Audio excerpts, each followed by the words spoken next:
A neighbor warned me, "They're forcing open your safe." After I bought my dream house. My name is Elisa, I'm 32 years old, and I'm an architect. But at this very moment, as the afternoon sun paints the leaves of the old oak tree guarding my garden in gold, I am not just an architect. I am a conqueror. I am the keeper of a secret. In the palm of my hand, the cold metal of a set of keys feels heavier than any trophy, more real than any diploma hanging on the wall. They are the keys to my house. Mine, and no one else's. The house is a late 19th century Victorian gem, with its steep roofs, its intricate carved wood details, and a porch that looks like it was pulled from a novel, but to me, it's so much more than that. It is my sanctuary, the tangible result of 10 years of my life. 10 years. 3,650 days of saying no to expensive dinners, to impromptu vacations, to that pair of shoes that screamed at me from the shop window. 10 years of channeling every cent, every drop of extra energy into a savings account that grew with agonizing slowness. My specialty, my passion, is restoring old houses with sustainable technology. I take skeletons forgotten by time, structures with history that others only see as ruins, and I inject new life into them. I give them solar panels that blend with century-old tiles, rainwater harvesting systems that nourish reborn gardens, and thermal insulation that makes them efficient and cozy. For me, architecture isn't just about building, it's about healing. It's about finding the beauty in forgotten structures and giving them a future. And this house, my house, is the manifesto of my life, historic soul with the strength to stand on its own. Every wooden beam, every creak of the floor beneath my feet speaks to me of resilience, of survival, and that is why, precisely why, I did it all in secret. No one in my family knows I'm here. Not my mother, who would probably be calculating how much the property value could increase. Not my father, who would ask me with genuine concern if I can really afford the mortgage. And definitely not my older brother, Gabriel. The mere thought of seeing his condescending smile as he walks through these rooms, judging my choices, looking for a crack in my achievement to stick his finger in, was enough to seal my lips. I've learned the hard way that some victories must be celebrated in silence, that joy is sometimes a treasure so fragile that the gaze of certain people can tarnish it forever. So here I stand, on the threshold of my own universe, breathing in the air that smells of fresh paint and old wood. A smile forms on my face, one that is for no one but me. I feel the weight of the keys in my palm, not as a burden, but as an anchor. My anchor. In my own safe harbor, far from the storms that, unbeknownst to me, were already beginning to form on the horizon. To understand why the foundations of my dream house were built on secrecy, one must dig into the ruins of my childhood. My family, on the surface, was the picture-perfect portrait of the suburban middle class. My father, a hard-working and well-intentioned man, but with a chronic aversion to conflict. My mother, the administrator of the household, whose love was conditioned by appearances and fulfilled expectations. And then there were us, Gabriel and I. Gabriel, for years my senior, was the golden child. For as long as I can remember, he was the sun around which the family universe revolved. His achievements in soccer, his decent grades, his predictable path to a career in finance, everything was a cause for celebration. He was the safe investment, the son who followed the script. Married to Beatrice, a woman whose only notable skill was spending the money Gabriel earned and looking down on others, they formed the perfect couple in my parents' eyes. I, on the other hand, was the dreamer, the artistic one, the one who drew instead of socializing, who preferred museums to shopping malls. My decision to study architecture was met with sighs of resignation and veiled questions about my financial future. But can you really make a good living from that, sweetie? But the lesson that forced me to build emotional walls wasn't a word, but the sound of a dream shattering. It happened when I was 12. I had spent 6 months, saving every penny from my allowance, running errands for neighbors, all to buy a scale model of the Chrysler Building. It was an incredibly detailed piece, my most prized possession. I spent another 3 weeks assembling it on the living room floor, each tiny piece placed with almost surgical precision.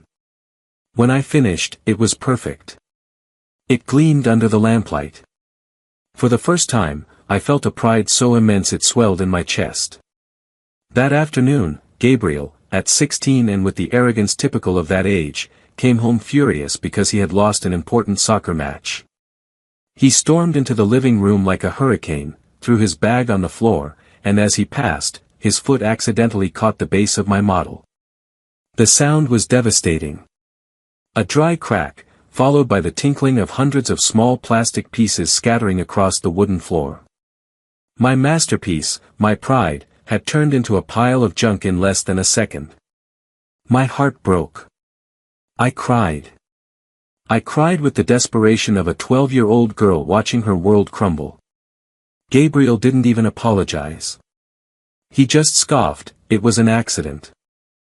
Stopped crying, and went up to his room. But that wasn't the worst part. The worst part was my mother's reaction. She came out of the kitchen, drawn by the noise. She saw the remains of my model, saw me sobbing on the floor, and her face hardened. She didn't comfort me. She didn't scold Gabriel. She scolded me. "Why did you leave it out in the open?" she said, her voice sharp as a knife. "You know how your brother gets when he's angry. You're just causing trouble." My father appeared behind her, took in the scene, and sighed the universal sound of his surrender. "Come on, Elisa, it's not a big deal. We'll buy you another one later." But it was a big deal, and they didn't understand. That day, amidst the rubble of my small plastic skyscraper, I learned a brutal lesson that no school could ever teach me: my success is a provocation, my joy is a problem.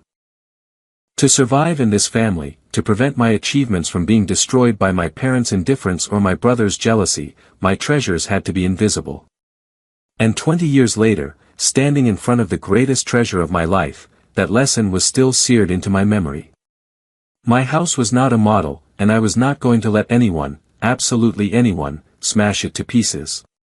The $100,000 for the down payment didn't fall from the sky. It wasn't the result of a stroke of luck or a forgotten inheritance. It was the monument to a decade of my life, a monument built with bricks of discipline and cement of sacrifice. For the last 7 years, my universe had shrunk to a tiny 50-square-meter apartment in the city center.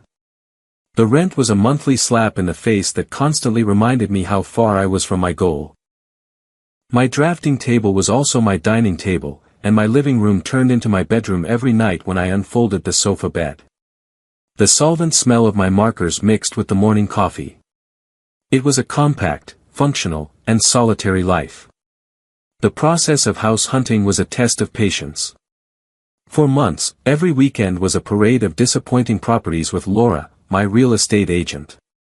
Houses that smelled of damp, others with potential, which really meant a bottomless pit for your money. Laura started joking that I was her most demanding client, but I knew what I was looking for.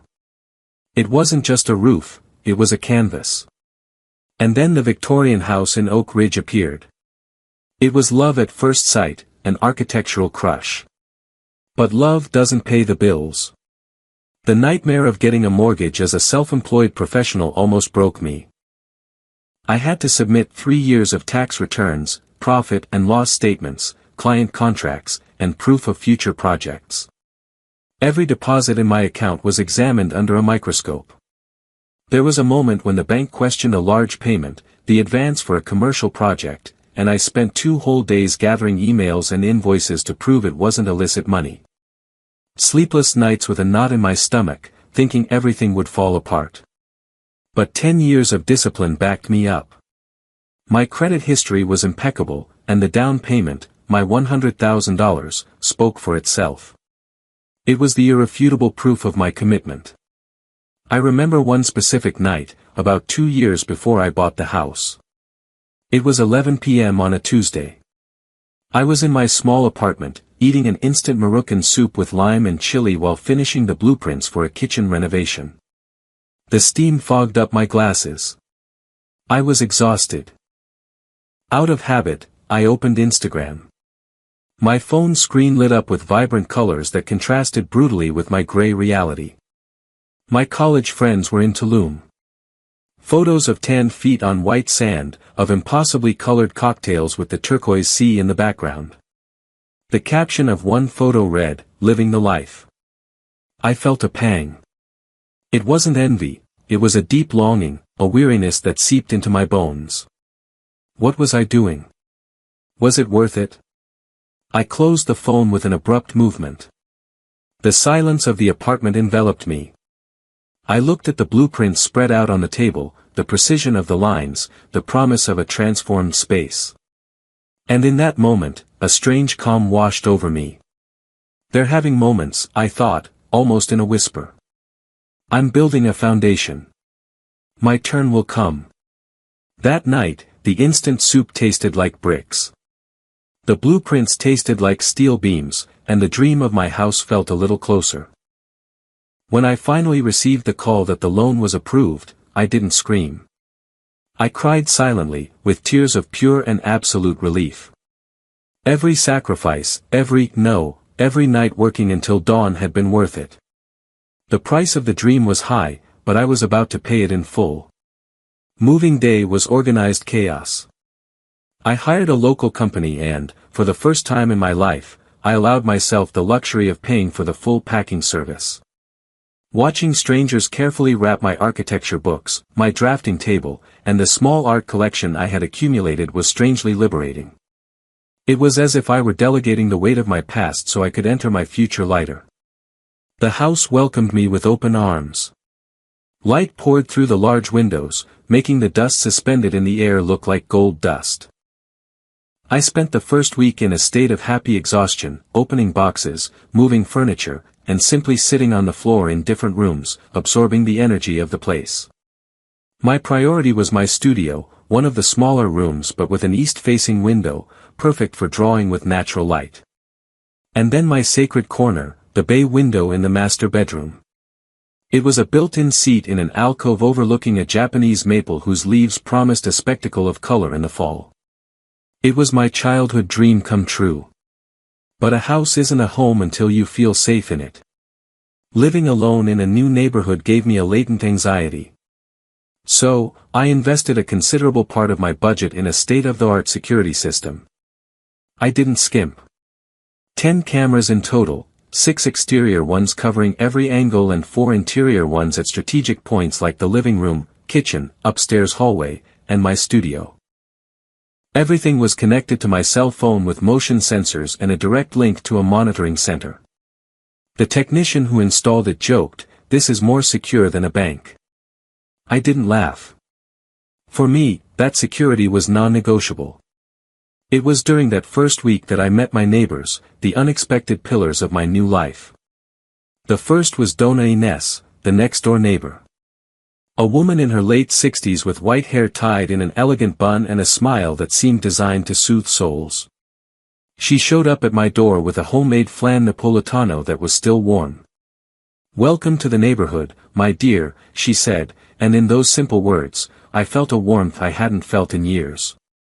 She was a retired literature teacher, and one afternoon, while we had coffee in my half-furnished dining room, she gave me a complete social map of the block. Who was who, which dog barked the most, and who to ask for sugar. It was she who told me about Don Fernando, the neighbor across the street. "He's a very private widower," she explained, lowering her voice as if sharing a state secret. "His wife passed away a few years ago. He spends most of the day sitting in his armchair by the window. Nothing gets past him. Some call him the old gossip, but I consider him the best surveillance system in the neighborhood. He's our free security." A few days later, while watering some potted plants on the porch, I saw Don Fernando. He was an elderly man, with a hunched posture but an incredibly sharp gaze. He greeted me with an almost imperceptible nod of his head. I returned the greeting with a smile. We exchanged no words, but I felt a strange connection, an unspoken pact of mutual surveillance. By the end of that first month, the house began to feel like an extension of myself. My books on the shelves, my blueprints in the studio, the smell of my coffee in the mornings. I had claimed my space in the world. I felt safe, protected by my 10 cameras, by the kindness of Dona Ines, and by the watchful eye of Don Fernando. For the first time in my life, I felt like I had put down roots. I had no idea how violently those roots were about to be tested. I had been in my new home for exactly 1 month and 3 days. I had already developed a small routine: coffee in the morning at the bay window, intense work in the studio until the afternoon, and ending the day reading on the porch as the sky changed colors. I was in the planning phase of my housewarming party, an intimate celebration for only my closest friends, colleagues who respected my work, and of course, Dona Ines and Don Fernando. The guest list was made, the menu decided. It was going to be the moment I finally shared my sanctuary with the people who actually mattered to me. My family, of course, was not on that list. Not yet. I needed to enjoy my accomplishment a little longer before exposing it to their judgment. It was a Monday morning. The sun streamed through the kitchen window. I was reviewing some notes from a client when my cell phone rang. It was Miguel, my boss at the architecture firm where I collaborated on larger projects. Miguel's voice was never casual at 8 in the morning. "Elisa, we have a problem." "A big one," he said without preamble. "Chicago." I felt a pit in my stomach. The Chicago project was a luxury apartment complex. My most ambitious design to date. "The client is threatening to cancel the entire contract," Miguel continued, his voice tense. "The general contractor made unauthorized changes to the facade. It compromises the structural integrity and, worse, the aesthetic of the design. You're the only one who can fix this. I need you on a plane. Today. Today." The word echoed in my head. My party was on Saturday. The digital invitations had already been sent. I looked around my kitchen, my beautiful kitchen that I had waited a decade for, and felt a wave of resentment. "How long?" I asked, my voice more resigned than I would have liked. 3 days, minimum. You have to be on site, talk to the client, redesign on the fly if necessary. There's no choice, Elisa. This project is too important. It was, and I was a professional. With a sigh that tasted of defeat, I agreed. The next hour was a whirlwind, booking a flight at an exorbitant price, packing a suitcase with clothes that would work for both a construction site and a meeting with millionaires. And sending a mass message to my guests: party postponed due to a work emergency. I'll let you know the new date soon. Sorry. Before leaving, I did one last round of the house. I closed the windows tightly, activated the security system, and then, on a final impulse, I crossed the lawn to Dona Ines's house. "Dona Ines," I said, handing her a copy of my back door key. "An emergency trip came up. I'll be gone for a few days." She took the key with her wrinkled but firm hands. "Don't you worry, child. I'll watch the house as if it were my own." "Thank you," I said, and hesitated for a second before adding with a seriousness that surprised her a bit, "This key is only for a life-or-death emergency." "Okay. If the house burns down or something." She laughed. "Of course, Elisa. Don't worry, go on and have a safe trip." I left peacefully. Or at least I tried to, but as the Uber pulled away, I couldn't help but look at my house in the rearview mirror, feeling a strange premonition that I didn't know how to interpret. Chicago greeted me with an icy wind that seemed to cut through my skin. The next 2 days were a professional hell. 12-hour meetings, heated arguments with the contractor, site visits with a hard hat that couldn't contain my headache. The client was a real estate tycoon with the patience of a 3-year-old, but little by little, I managed to get the disaster back on track. I redesigned a section of the facade in one night, finding a solution that was both structurally sound and aesthetically pleasing. The client reluctantly agreed. By Wednesday night, the crisis seemed under control. I returned to my hotel room after 9 p.m. I was physically and mentally exhausted. All I wanted was a hot shower and the blessed silence of an empty bed. I ordered room service and took off my shoes, feeling an almost heavenly relief. It was then that my cell phone rang, an unknown number with my city's area code. I hesitated to answer. It could be work again, but something pushed me to do it. Hello. I answered with a tired voice. Miss Elisa, a male voice, deep and a little raspy, responded. It took me a second to recognize it. Yes, this is she. Who's calling? This is Fernando, your neighbor from across the street. My whole body went on alert. Don Fernando, the silent watchman. If he was calling me, it wasn't to welcome me. Don Fernando, is everything all right? I asked, sitting on the edge of the bed. I'm not sure, miss, he said, and I noticed a hesitation in his voice. I'm sorry to bother you, but there are people in your house. There are 3 cars parked outside that I don't recognize. All the lights are on, and I can hear music. And I saw a man in your office. I don't know, I got a bad feeling about him. My heart started pounding against my ribs. A robbery? Squatters? Thank you for letting me know, Don Fernando. I'll check on it right now. I hung up with trembling fingers. I opened my security system app on my phone. The connection took an eternity to establish, and then the images appeared. The exterior camera showed my brother's black SUV, his wife's red sedan, and a minivan I didn't recognize. The living room camera. My blood ran cold. Gabriel was lounging on my new sofa with his feet on my coffee table. Beatriz was examining my books, pulling one out and flipping through it with a disdainful grimace. And their children, my nephew Hugo and niece Clara, were jumping on the cushions of the bay window. My bay window. They were having a party in my house. Without my permission. Confusion gave way to an icy fury. How the hell did they get in? The only extra key was with Dona Ines, and she would never. I dialed her number. She answered on the first ring, her voice filled with panic. Elisa, my dear, I'm so glad you called.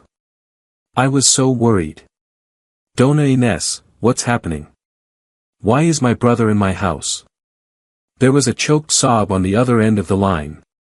Oh, Elisa, your brother. Your brother came this afternoon. He was in a sea of tears. He told me. He told me you were in a terrible car accident in Chicago, that you were in the hospital, unconscious. My mind went blank. An accident. He told me the doctors urgently needed your insurance papers and your passport to treat you, she continued, her voice breaking. He said you had told him I had the key. He even showed me text messages, supposedly from you, asking him for help. He seemed so desperate, Elisa. I believed him. I gave him the key. Forgive me, my dear. Forgive me. I hung up. I couldn't breathe. It wasn't a party, it was an invasion. An invasion planned with the cruelest, most twisted lie he could come up with. And I, 1,000 kilometers away, could only watch through a screen as they desecrated my sanctuary. With the phone pressed to my ear, I activated the audio on the cameras.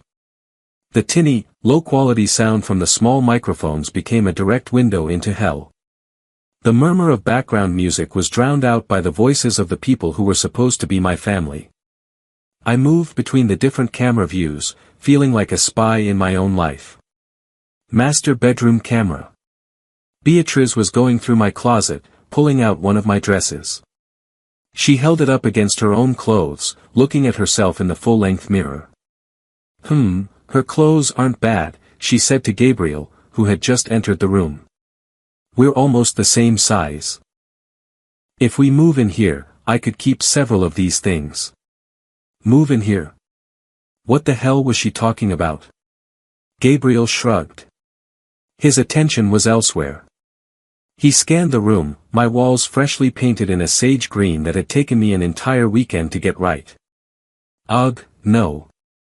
This hospital green color, how awful, Beatriz exclaimed, reading my thoughts and twisting them into an insult. If we move in here, we have to paint everything immediately. A white, something classy. Gabriel wasn't even listening to her. His gaze was calculating. The house is big, he said, more to himself than to her. 4 bedrooms, a good backyard. It's in a good neighborhood. The bitch hit the jackpot. The way he said it, with barely concealed venom, sent a shiver down my spine. I switched to the kitchen camera. They were opening a bottle of wine, one of my wines from a small collection I was starting.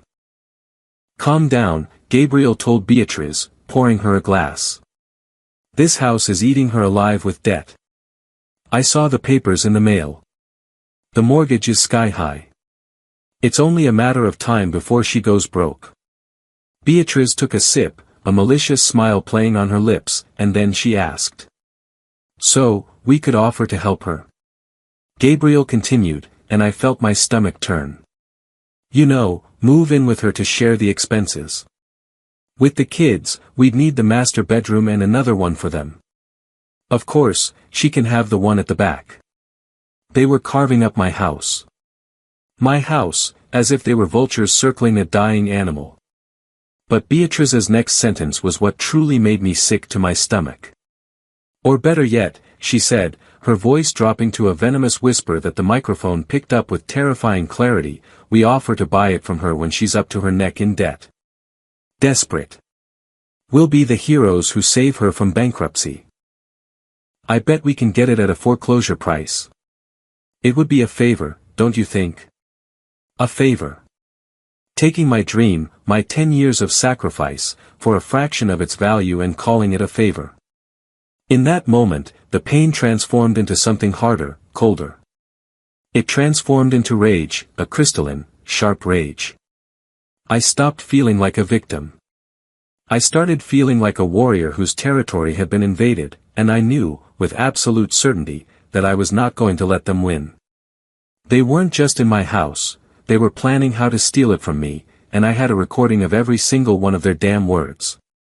My attention focused on the camera in my studio. Gabriel had entered and was doing something that crossed a new line. He was going through my things. Not casually. He was opening my desk drawers, pulling out folders. My heart pounded with a dull fury. That was my creative space, my sanctuary within the sanctuary. And he was desecrating it with his dirty hands. I saw him pull out a blue folder. I recognized it instantly. It contained all the documents for the house purchase, the offer, the inspection, and most importantly, the mortgage closing papers. He sat in my chair, the chair where I spent hours designing, and began to leaf through the papers under the light of my lamp. His expression changed. I saw it through the grainy image of the camera. First, it was curiosity, then disbelief.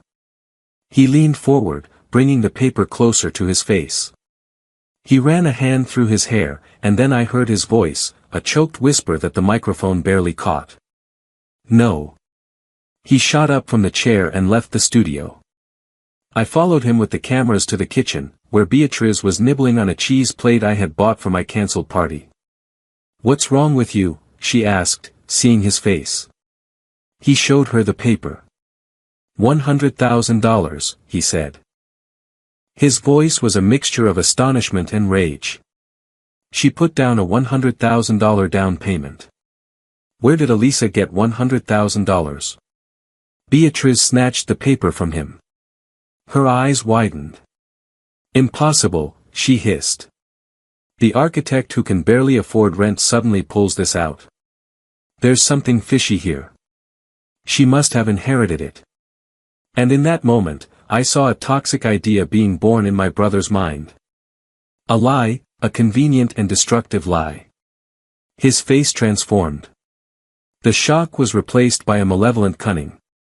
He took out his cell phone. That's it, he said, dialing a number. That has to be it. He put the call on speakerphone. I heard the ringing and then my mother's voice. Hello. Gabriel, son, is something wrong?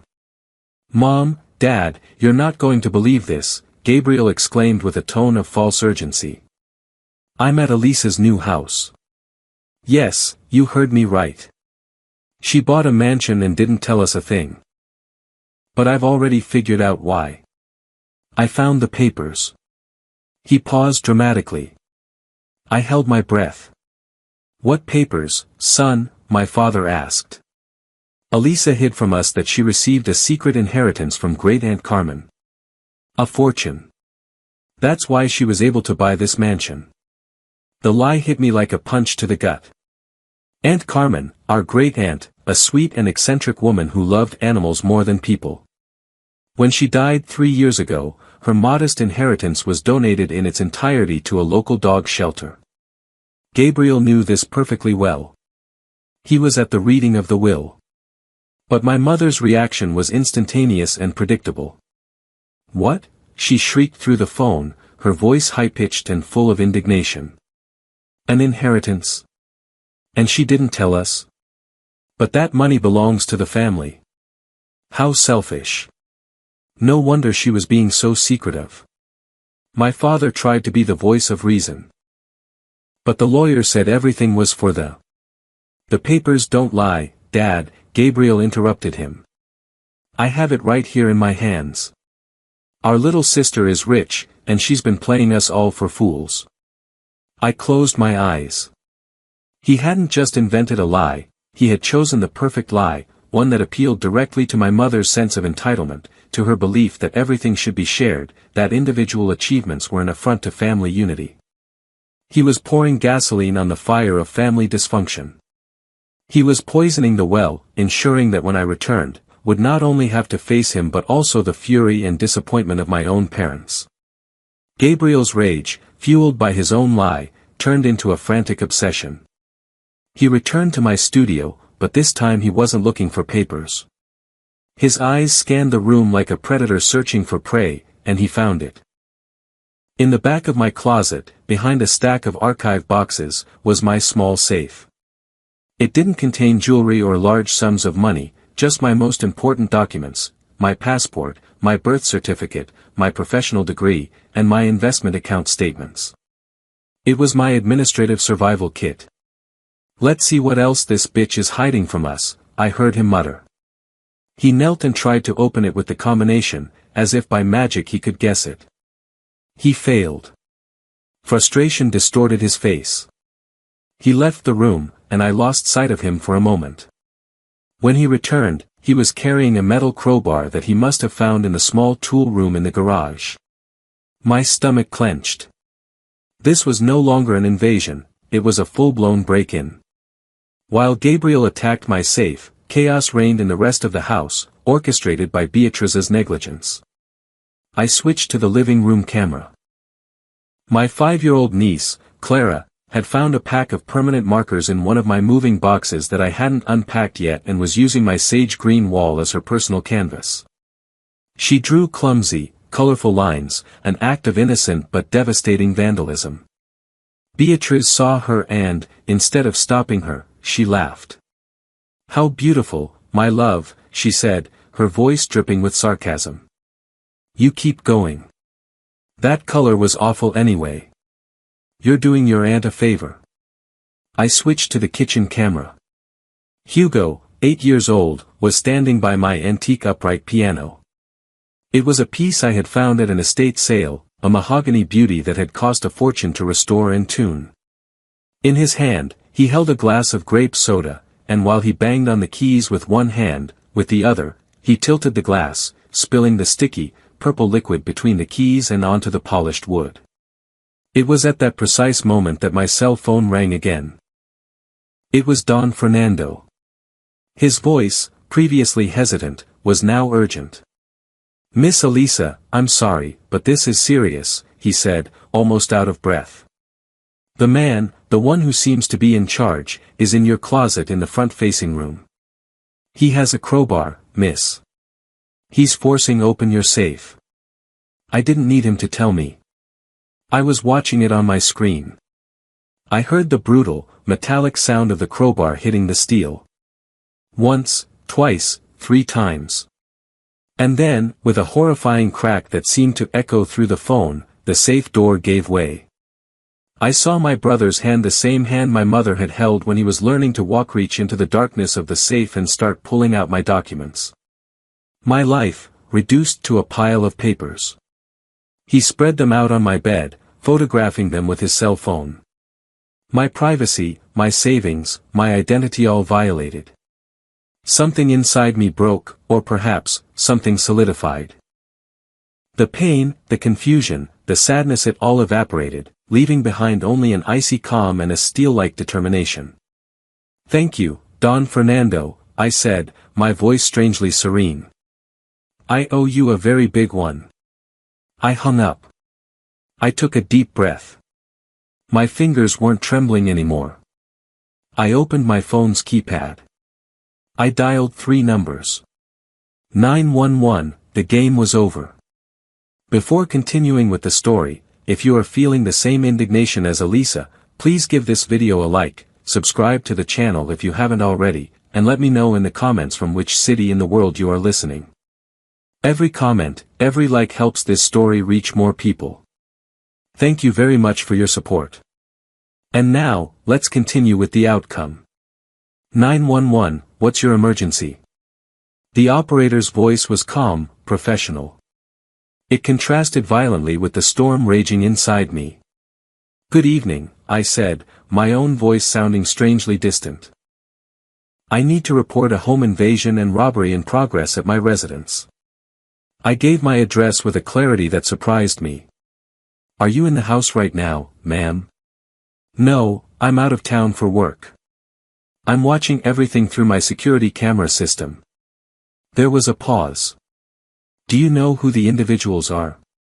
"Yes," I replied, and the word tasted like ash. "It's my brother and his family." "Ma'am, if this is a family dispute," the operator began, with a tone that suggested she was about to dismiss my call. I cut her off, my voice acquiring an edge I didn't know I possessed. "This isn't a dispute. It's a crime. They entered my property fraudulently, by lying to my neighbor to obtain a key. They are actively vandalizing my property. And less than 5 minutes ago, my brother forced open a safe and is photographing my financial and personal documents. I have video evidence of absolutely everything. I need you to send a patrol car now." The seriousness in my tone must have worked. Hers changed. "Understood, ma'am. A unit is on its way. Is there anything else we should know?" "Yes," I added. "My neighbor, Donna Ines, in the house next door, can testify as to how he obtained the key. Her testimony is crucial." After hanging up, my next call was to her. I quickly explained that the police were on their way and asked her, with my heart in my throat, if she would be willing to speak with them.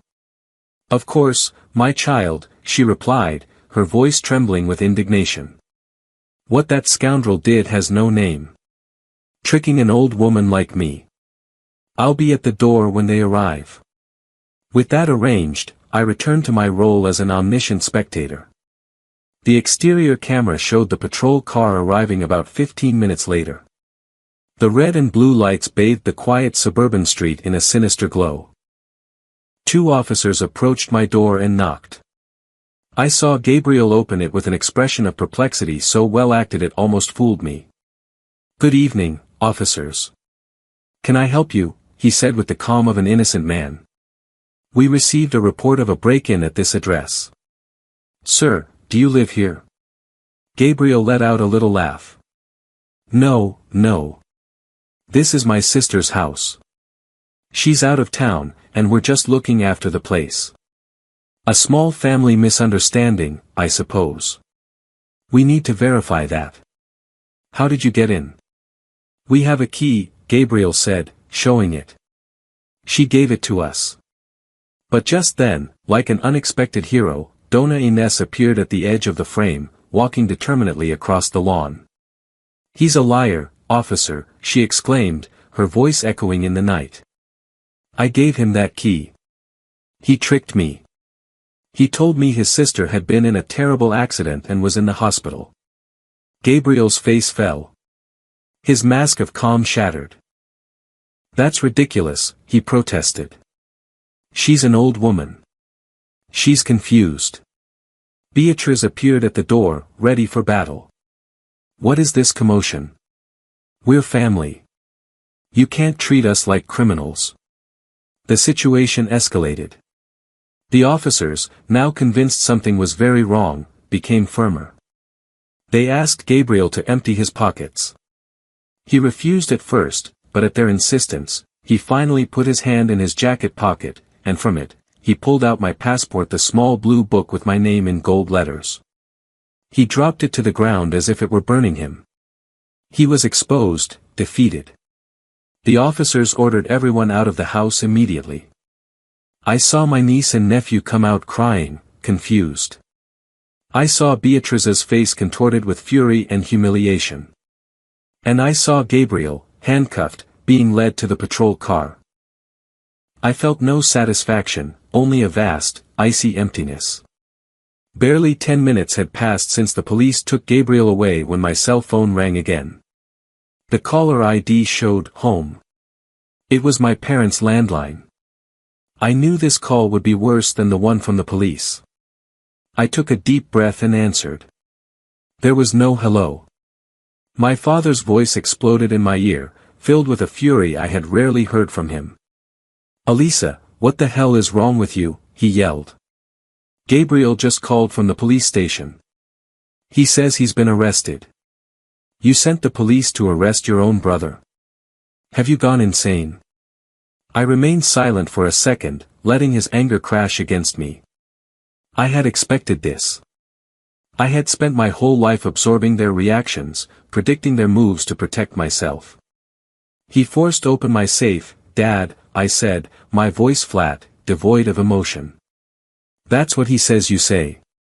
But he tells a very different story. He says he discovered you received a huge inheritance from Aunt Carmen and hid it from all of us. That he just wanted to find the papers to understand what was going on. Is it true, Elisa? Have you been lying to us all this time? The accusation, the ease with which they accepted Gabriel's lie over my reality, was the last straw. The final thread of filial obligation that tied me to their approval snapped. There was no inheritance, I replied, and each word was a block of ice. That is a lie Gabriel invented to justify his actions. And his actions were entering my house under false pretenses, vandalizing my property, forcing open my safe, and stealing my personal documents. And unlike him, I don't need to make up stories. I have it all on video. There was a stunned silence on the other end of the line. I could hear my mother in the background asking what was happening. Dad, I continued before he could recover, I bought that house with 10 years of my own work, and I called the police because your son, my brother, committed a serious crime on my property. It's not an argument, it's not a misunderstanding. It's a fact. I'll be back tomorrow. We'll talk then. And before he could answer, before he could mount another defense for his golden child, I hung up. For the first time in my life, I hung up on my father, and instead of guilt, I felt a strange and terrifying sense of power. The flight back was surreal. I looked out the window at the clouds stretching like an infinite white sea, feeling completely disconnected from the person I had been 72 hours earlier. The Elisa who had left that house on Monday was anxious and resigned. The Elisa who was returning was a stranger to myself, forged in fury and betrayal. I arranged the meeting at my parents' house, not mine. My house had been desecrated enough, I wasn't going to turn it into a courtroom as well. When I arrived, the atmosphere was so tense you could cut it with a knife. My parents were sitting on their lifelong sofa with expressions of grave concern. Gabriel and Beatrice were on the love seat with a defiant attitude, as if they were the victims of a terrible injustice. Gabriel had been released that morning, probably after a desperate call from my father to a lawyer friend. My father cleared his throat, assuming his role as patriarch. Elisa, I think you owe us all an explanation. Calling the police, buying a house in secret. This is not how our family does things. I put my bag on the floor and took out my iPad and a small adapter. You're right, I said, my calm voice resonating in the silence. You want explanations? Here they are. I walked to the large television in the living room and connected the iPad. The screen came to life. This is not a discussion, I announced, addressing everyone but fixing my gaze on Gabriel. This is a presentation of facts. Beatrice snorted. Oh, please. What is this? A business meeting? I ignored her. Fact number 1, the house. I bought it with my money. 10 years of savings and a mortgage I obtained on my own merits. I put an image of my bank statement summary and the loan approval letter on the screen, with the numbers clearly visible. There was no inheritance. End of discussion about the money. My mother looked away, uncomfortable. My father frowned. And now, I continued, number 2, the reason for the police call. Since Gabriel's version seems to be so different from mine, let's let the images speak for themselves. And then I pressed play. The first video I showed was from the porch camera. Gabriel's angelic face telling Dona Ines the lie about my terrible accident. I saw my mother bring a hand to her mouth. The second video was from the kitchen. The conversation between Gabriel and Beatrice, planning how they would corner me to take my house at a foreclosure price. I saw my father's face harden, his knuckles turning white as he clenched his fists. The third video was a quick compilation, Clara painting the wall while Beatrice encouraged her, Hugo spilling the soda on my piano. My mother closed her eyes as if she couldn't bear to watch. The fourth video was Gabriel's call to them, the kitchen camera capturing his look of satisfaction as he invented the story about Aunt Carmen. I forced them to listen to their own voices on the speakerphone, blindly believing the lie. And then, the grand finale, the video from my closet camera. No audio, just the raw image. Gabriel with the crowbar in his hand. The blows, the violent metallic sound, the crack of the door giving way, and the image of him, sweating, pulling out my documents, my life, and spreading it all over my bed. I turned off the television. The silence that followed was the heaviest I have ever experienced in my life. It was a silence filled with shame, with horror, with the raw, undeniable truth. My father was the first to speak. His voice was a hoarse whisper, barely audible. He turned to Gabriel. You forced open her safe. It wasn't a question, it was a sentence. Gabriel broke. The facade of arrogance crumbled, and he became the little boy he was deep down. He sobbed, confessing everything, the jealousy that had consumed him his whole life, the debts that were drowning him, the unbearable pressure of always being the golden child while watching his dreamy little sister surpass him in silence. It was a pathetic confession, and it didn't move me in the slightest. Beatrice, however, didn't give up. If you hadn't been so secretive, none of this would have happened, she snapped at me, her last, desperate defense. I stood up, ready to leave. I looked her directly in the eyes, my voice as cold as steel. My privacy is not an invitation for your crime, Beatrice. And with that sentence, the trial was over. Gabriel's confession brought no catharsis, only an exhausting clarity. My parents were devastated. Seeing the truth on a screen, unfiltered, with no possibility of denial, had broken them. They began to apologize to me, to each other, to the air. They were the apologies of two people who realized they had failed, not just in that moment, but for decades. I let them talk. When the silence fell, I took the floor, and for the first time, I didn't speak as their little daughter, but as a grown woman setting her terms.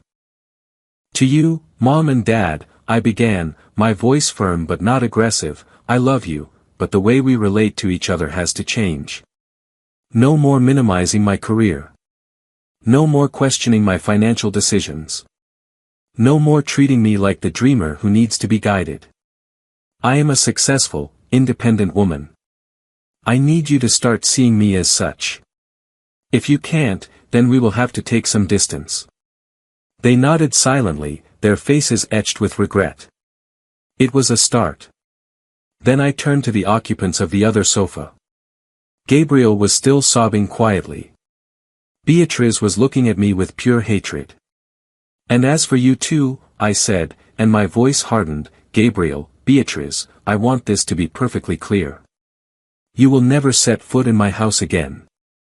You are not invited. You are not welcome. Any package you send will be returned. Any call you make will not be answered. I paused, letting the weight of my words sink in. As for my niece and nephew, I love them, and it's not their fault they have parents like you. If I want to see them in the future, it will be in a public, neutral place and on my terms. But our relationship, the one we had, is over. Today, right here, you broke something that cannot be repaired. Gabriel looked up, his eyes red and swollen. But Elisa, I'm your brother. You stopped acting like my brother the moment you decided my dreams were something you could steal, I replied. I didn't wait for an answer. I picked up my bag and walked to the door. As I left my parents' house, I didn't look back. I felt as if a weight I had been carrying for 32 years had been lifted from my shoulders. The air on the street had never felt so fresh, so clean. It was the air of freedom. The weeks that followed were a strange mix of liberation and hard work. Healing is not a passive process, it's a reconstruction project. I started going to therapy, something I had considered for years but always put off.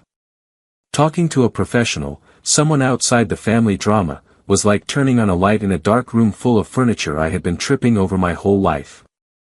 It helped me understand that what had happened wasn't an isolated incident, but the culmination of years of a toxic dynamic. While I was healing on the inside, I also dedicated myself to healing my house. I hired the best professionals I could find.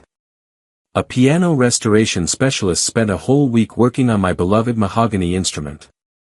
The damage from the soda had been considerable, but he assured me it would sound like new again.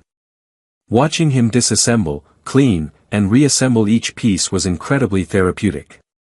Then came the painter. Covering up my niece's scribbles on the wall was like erasing a bad memory. I chose a slightly different shade of sage green, one that felt more mine, less stained by what had happened. Every brushstroke was an act of reclamation. When both jobs were finished, I received the invoices. The piano repair and the wall painting amounted to a considerable sum, almost $3,000. I looked at the numbers. I didn't feel anger, just a cold resolution. That night, I scanned both invoices, opened my computer, and drafted a new email. In the recipient field, I wrote Gabriel's address. I wrote no text in the body of the message. I just attached the 2 PDF files of the invoices and a third file, a high-resolution screenshot taken from the security camera video showing Hugo and Clara in the act of destruction, with Beatriz's smiling face in the background. In the subject line, I wrote 5 words, the cost of your visit. I hit send. I knew he would probably never pay. It wasn't about the money, it was about accountability, about responsibility. It was my way of saying, this is what your actions cost in the real world. This is the tangible price of your envy. Look at it. You can't deny it. A few days later, I hosted my real housewarming party. The guest list was a careful selection of the people who had brought light into my life, my closest friends, my colleagues who respected me, and, of course, my guests of honor, Dona Inés, who arrived with another homemade dessert, and Don Fernando, whom I saw smile openly for the first time. My parents came too. They were the first to arrive and the last to leave. They were quiet, observant, humble. They brought me a white orchid as a gift. It was a small gesture, but a significant one. Maybe, just maybe, there was hope. That night, after the last guest had left, I stood in the middle of my living room with the sound of soft music in the background and the murmur of laughter still hanging in the air. The house felt full, not of ghosts from the past, but of the warmth of the present. It had been christened, not with betrayal, but with friendship and respect. My sanctuary was safe. Now, I often sit here in my bay window seat with a cup of tea, watching the leaves of the Japanese maple change color with the seasons. The house is quiet, a calm that no longer feels lonely, but peaceful. It cost me 32 years, an uncountable number of instant soups, and a painful betrayal. But I finally learned to build my own walls, not just of brick and mortar, but of self-respect. I had to demolish a part of my past, a relationship I thought was unbreakable, to be able to build my future on solid ground. Some people say that family is forever, no matter what, that blood is thicker than water, and that you must always forgive.